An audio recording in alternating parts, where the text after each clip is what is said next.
This is the Edit Button. Today I'm reading a short called Flirting with Death.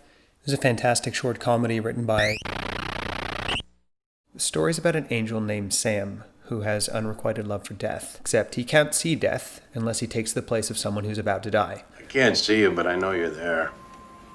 It's framed around the character of Mort, who gets life extensions every time Sam, over a series of days, tries to meet with death to tell her how he feels.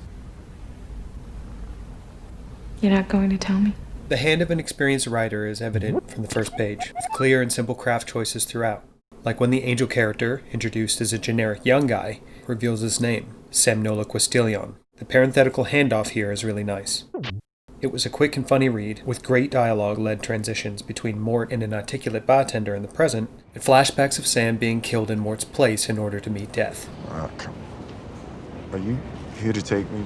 No, Howard. I'm here to ride the F train with you. The writer knows the genre they're in, and even though it's a sci-fi comedy, they aren't wasting anyone's time in the black, building worlds or over-explaining effects.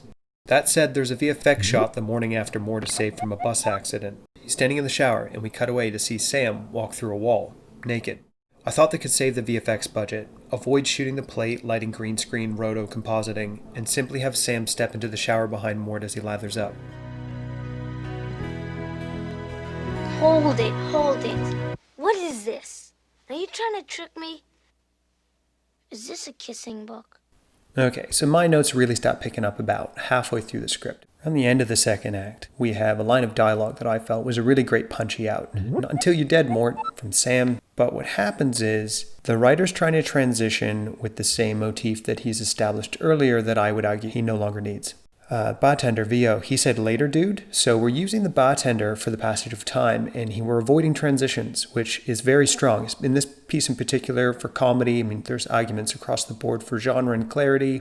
You may want to take the audience or the reader's hand a little bit more firmly and say, we are leaving present time, cut to, dissolve, transition.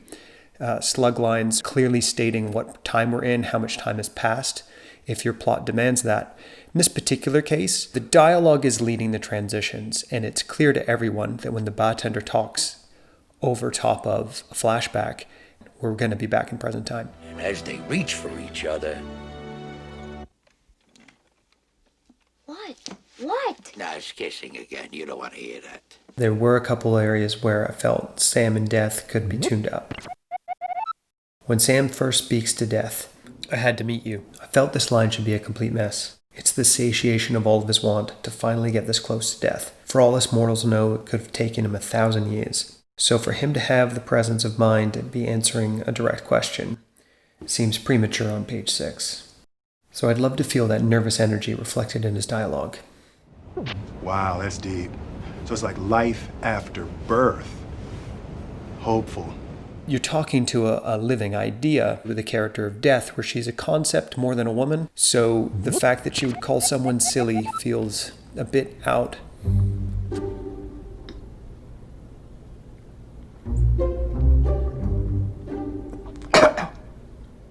Looks around at the empty bar. I don't have a note there, just highlighted it because the line as a widow. Note here for the writer. The bartender's using dialogue like verisimilitude. The play on the trope is that this bartender is not just a psychiatrist and playing out that role, he's also smarter than he lets on, which is the exact line of dialogue. I'm just asking the writer, or just basically pointing out that there's areas in which he can lean into that. That's why I had to take your place. So there was a logic hole here where Sam has stated that the reason he's preventing Mort's death is so that he can see death, and then later he says to Death herself that he's only ever seen death in passing at this moment. But now we're in this moment, and we're seeing that the interior logic, the rules of this universe, are different than the expectation that the writer set. So I'm just asking for a clarification. It doesn't matter which way it goes. I think it just has to be consistent. Who is it, darling? It's a Mr. Death or something. He's come about the reaping. I don't think we need any at the moment. Hello. After Mort has survived death, the momentum of the story is going to give us a nice deep breath. We're going to an establishing shot. It's raining outside. The expectation for the pace here, because it's a short, because it's a comedy, because it's very curt and it's been so tight thus far, I've made a number of arguments towards getting rid of the the mugger's dialogue. From a production standpoint, why are you paying a featured extra? Why are you increasing your shoot day? The mugger's not adding anything. Give me your wallet or I'll kill you. I said, give me your wallet.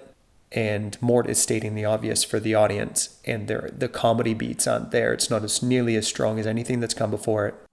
There's an issue with the pace, but I'm offering the solution. So if the mugger gets any sort of line, it would just be the button on the scene. Dry, quick, and out. And then we're back into the central narrative. He wakes up in hospital and he didn't die on the street.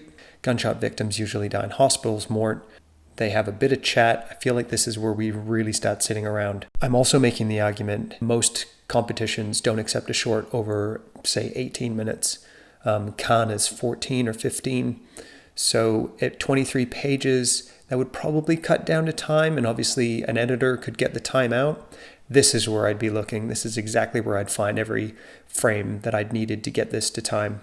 Sam's asking favors. They have a heart-to-heart. It's a bit of a Danny Tanner moment. EJ, we have to talk. You don't understand. My gut feeling is that the writer is waiting for the characters to tell him when the scene was over. This is both a strength, and in this case, I mean, it's a note that I'm giving. The strength is this writer has clear, dynamic characters.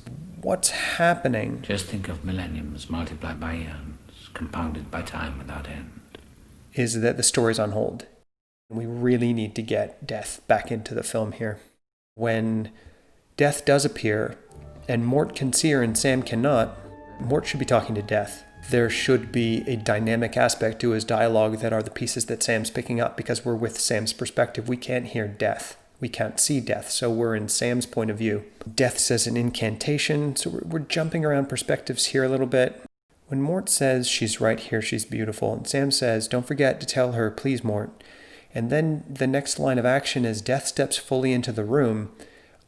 I believe that's all that's required for Death to be seen by anyone else. If the actress just makes eye contact with Sam and she's appeared to us, that's enough. And we don't need this line of dialogue where she says, see me. It feels like a wizard spell. I'm having a reaction to it. If I can get away with it in a look, the look's better than the dialogue.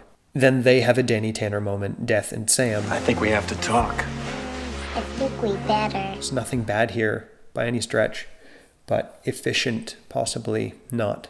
Now Death takes this role of being able to bestow virtues onto people. I don't know what Death's roles are, so I'm going to think about it. I'm studying to do mental math. I wonder if Death could just react to the fact that Sam's virtue just makes him level up.